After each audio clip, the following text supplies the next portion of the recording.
আসসালামু আলাইকুম এভরিওয়ান, কেমন আছেন সবাই? দেশি ফুড ব্লগস আপনাদেরকে স্বাগতম। আজকে আমি আপনাদের সাথে শেয়ার করতে যাচ্ছি ঘরোয়া পদ্ধতিতে খুব অল্প উপকরণ দিয়ে কিভাবে ফিশ ফিঙ্গার তৈরি করবেন সেই রেসিপিটি। তো চলুন আর দেরি না করে মূল ভিডিওতে চলে যাই। আমি এখানে কিছুটা মাছ লম্বালম্বিভাবে কেটে নিয়েছি। এবার অ্যাড করে দিব ভিনেগার। এখানে 2 টেবিল চামচ ভিনেগার অ্যাড করে দিচ্ছি। অবশ্যই একটু ভিনেগার না হলে লেবুর রস দিয়ে ভিজিয়ে রাখার চেষ্টা করবেন। হাফ টেবিল চামচ লবণ আর পর্যাপ্ত পরিমাণে পানি দিয়ে এটাকে ভিজিয়ে রাখবো 1 থেকে 1.5 ঘন্টা পরিমাণ সময়ের মতো। এগুলোকে ভিজিয়ে রাখলে এই মাছের যে আষ্টে গন্ধটা আছে সেটি আর থাকবে না, একদমই রিমুভ হয়ে যাবে। এবার 1.5 ঘন্টা পর আবারও ফিরে আসবো।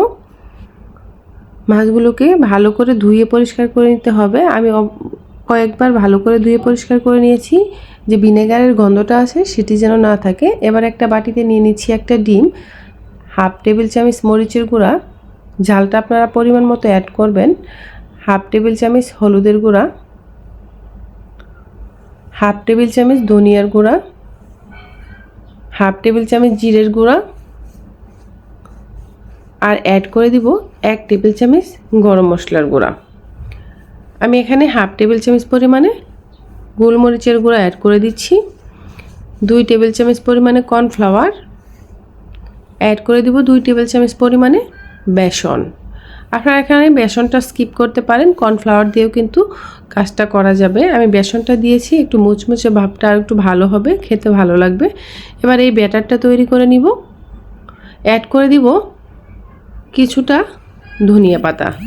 আপনারা চাইলে ধনিয়া পাতাটাও স্কিপ করতে পারেন। তো ধনিয়া পাতাটা অ্যাড করলে এই ফিশ ফ্রাইয়ের ক্ষেত্রে খেতে কিন্তু ভীষণ ভালো লাগে। সামান্য পরিমাণে পানি দিয়ে ব্যাটারটা তৈরি করে নিব। তারপরে অ্যাড করে দিব মাছগুলো। সবগুলো মাছ আমি একসাথে অ্যাড করে দিচ্ছি।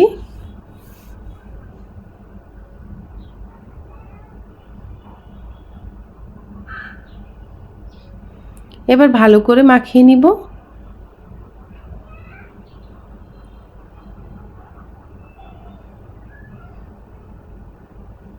এ পর্যায়ে অ্যাড করে দিব 1 টেবিল চামচ রসুনের পেস্ট আর 1 টেবিল চামচ আদার পেস্ট।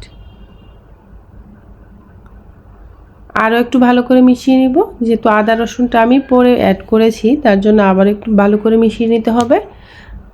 আপনারা কিন্তু আদা রসুনটা প্রথমে অ্যাড করবেন, আমি স্কিপ করে ফেলেছিলাম, তার জন্য আবার দেখিয়ে দিলাম। রেস্টে রেখে দেব 10 থেকে 15 মিনিটের মতো। 15 মিনিট পর আবারও ফিরে আসলাম। এখানে নিয়েছি ব্রেড গাম, হাফ টেবিল চামচ মরিচের গুঁড়া অ্যাড করে দিচ্ছি, দিয়ে দিব হাফ টেবিল চামচ হলুদের গুঁড়া আর সামান্য পরিমাণে লবণ।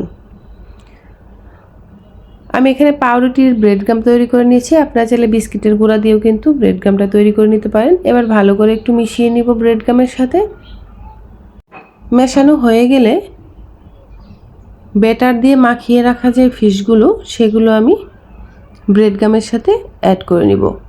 ঠিক এরকমভাবে ঘুরিয়ে ঘুরিয়ে সবগুলো ফিশই আমি ব্রেড গাম দিয়ে মুড়িয়ে নিব। এইভাবে দেখুন, সবগুলো ফিশই কিন্তু আমি ঠিক একইভাবে মুড়িয়ে নিচ্ছি। এবার আমি গরম তেলে ভেজে নিব। তেলটা গরম হয়ে গেলে অ্যাড করে দিচ্ছি আমি মাছগুলো। এক্ষেত্রে চুলার আঁচটা অবশ্যই লতে রাখবেন, না হলে কিন্তু মাছগুলো একটার পর একটা পুড়ে যেতে পারে, আর পুড়ে গেলে খেতে ভালো লাগবে না, আর ভিতর পর্যন্ত সিদ্ধ হবে না। এক পাট হয়ে গেলে উল্টিয়ে দিব।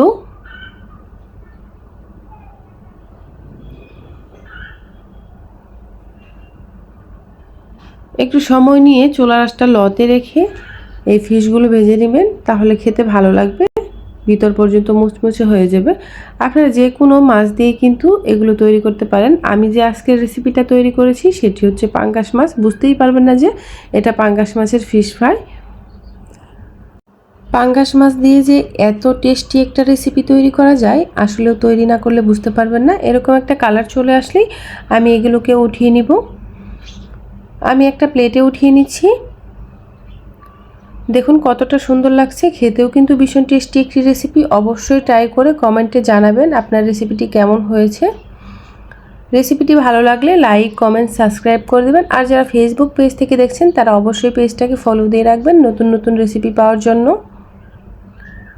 আজকের রেসিপি এই পর্যন্তই। আমি একটু রেসিপিটা ভেঙে দেখিয়ে দিচ্ছি কতটা ক্রিস্পি হয়েছে ভিতরটা। খেতেও কিন্তু ভীষণ সুস্বাদু।